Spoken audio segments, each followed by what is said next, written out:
Baik, Assalamualaikum warahmatullahi wabarakatuh. Perkenalkan, nama saya Dewi, Prodi Teknologi Hasil Perikanan, NIM S10919220205.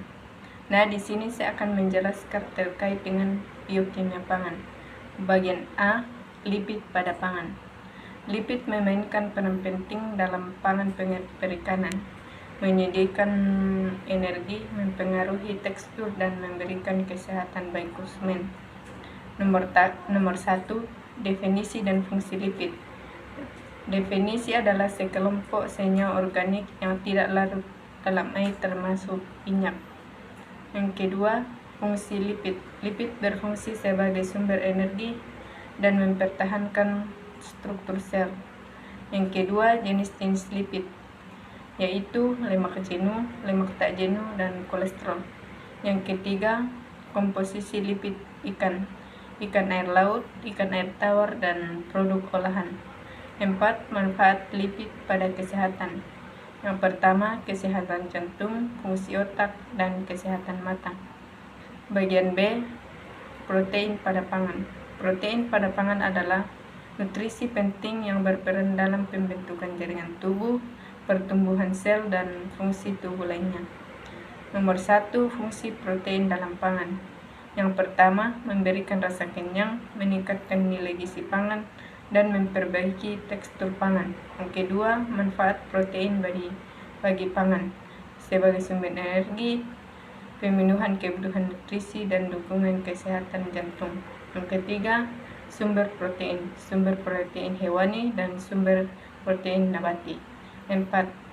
Beberapa faktor yang mempengaruhi kandungan protein dalam pangan hasil perikanan, yaitu jenis ikan, usia ikan, dan makanan. Terus bagian C, vitamin pada pangan. Vitamin pada ikan merujuk pada senyawa esensial yang hanya bisa dipenuhi dari luar tubuh ikan dan diperlukan dalam jumlah sedikit. Nomor 1, kandungan vitamin dalam ikan. Yang pertama, ikan sarden, ikan salmon, dan ikan tuna. Kedua, letak vitamin dalam ikan. Vitamin ikan terdapat pada daging, otot, hati, dan kulit. Metode pengolahan menjaga vitamin pada ikan: perebusan, pengukusan, panggang, atau bakar. Bagian D, karbohidrat pada pangan. Karbohidrat adalah salah satu zat gizi makro yang penting bagi tubuh. Nomor 1, jenis-jenis karbohidrat. Yang pertama, karbohidrat sederhana, kompleks, dan serat pangan. Yang kedua, fungsi karbohidrat bagi tubuh, yaitu sumber energi, menjaga kadar gula darah, mendukung sistem pencernaan.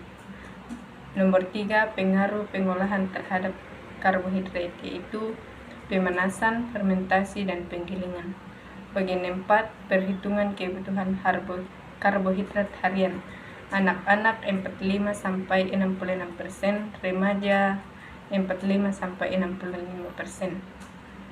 Masalah kesehatan terkait karbohidrat, yaitu diabetes, obesitas, dan penyakit jantung. Bagian E, air pada pangan.